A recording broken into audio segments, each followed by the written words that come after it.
This thing is an absolute monster, and here are our top 5 features.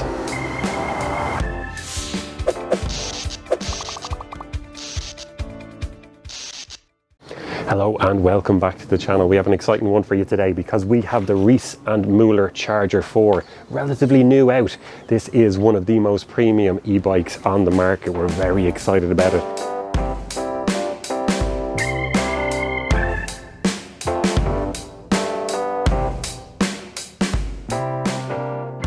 Let's talk batteries and ranging, because that's one thing we love about this. 750 watt hour battery just in here. Now I've got the key, so we plug that in on the other side because it is a removable battery. Turn the key, there's a little catch just there, pull that down and the battery just drops out. And it's relatively light. I was expecting it to be a bit heavier. So you can take that with you if you want. There's your charge port just there. Bring it up to the office. If you've got car park in the basement of your apartment complex, just lock up the bike downstairs and carry the battery up to charge it in the evening. Or charge port just here. Plug it in if you don't want to be bothered taking the battery out and you're happy to leave the bike where it is. Now, in terms of range, I found this thing absolutely fantastic. We did a 100-kilometer trip yesterday, which was a trip into work, 50 kilometers, and then back home 50. And even on the way home into a pretty stiff breeze, and we went at it. It was in turbo mode. Everything the bike could give me all the way. We still only used about 60% of the battery. So even in winter, this thing will easily do your 50, 60 kilometer commute. And if you want to push that above 100 in eco mode, you probably will. Really impressive stuff. Comfort is a big thing with e-bikes as well, for me anyway, and we love the Charger 4 for that, for a few different reasons. But let's start off with the saddle. 3D skin gel, nice and comfortable, takes away some of the finer little bumps, but also there's a Cane Creek Thud Buster built in just here, and you can see if I put a bit of pressure on that, the bit of give in the whole unit. And that bit of rubber that's in the middle there, you can swap that out for other, if you want it a little bit firmer or softer, whatever you like. Stand makes it easy for stowing away, we like that. Also the tyres, reinforced as well, big chunky tyres. They take a lot of the little bumps out of the road. Really comfortable, and you trust them as well. You're not going to be facing too many punctures in these. But there's more. Suspension. So tiny bit of play just there, but that's because I have it turned off. Easily just flick this valve over like that. Now it's open and you can see a lot more play in it, up to 100 millimeters. But it even goes beyond that, because on this side you can screw that cap off and adjust it. Really impressive. Yeah, no suspension on the back, but we're okay with that. It's just going to use a lot of energy when you're cycling along, pressing the pedals, going up and down. So it's absolutely fine, because we're not doing much mountain biking in this. Yeah, did a 100k cycle on it yesterday. Really good.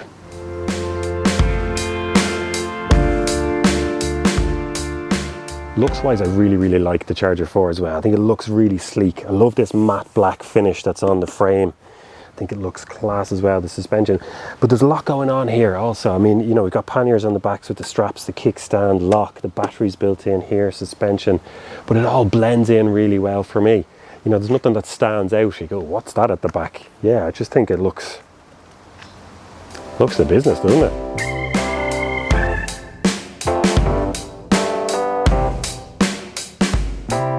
When it comes to an e-bike, what drives it forward? Let's face it, that's probably the most important thing. And on that note, we are hugely impressed by the Charger 4. Let's start off at the back here at the gearless Enviolo hub. Now this thing I found really good over the last few days. I've been testing it out. One of the reasons that I really like is when you come up to traffic lights and you've forgotten to change down gear, or you feel like you're not in the right gear, you just twist it. It doesn't matter. You don't got to wait till the bike is moving or turn the pedals or something like that. You can just do it and it'll pick it up straight away. So that's really impressive. Attached to that is our carbon belt drive just there. These things are maintenance free for thousands of kilometers. You don't have to worry about them falling off. I mean, really impressive, I have to say. Then in here we've got the Bosch Performance CX, and that gives out up to 85 Newton meters of twist. So packs plenty of punch. I mean, you're not going to be wanting in this. On that trip I did yesterday, up hills and into the wind at the same time, and it was still, once I had it in turbo mode, able to keep up that 25 kilometers per hour speed. So really impressive. And it's all tied in well together with the kiosk display just here. Now that's a relatively new feature as well. Really impressed with it. A lot of information. It gives you a feedback on your cadence, your average speed, calories burned, distance covered, all that kind of stuff. And you obviously, the hand controls just over here, you can switch around whether you want it in turbo mode, and there's 5 different levels going down from, there's a turbo, tour, eco, anyway, they're all up there. So you can just adapt what sort of assistance you want, depending on the cycle, or if you're in a rush or not, or what type of terrain you're facing.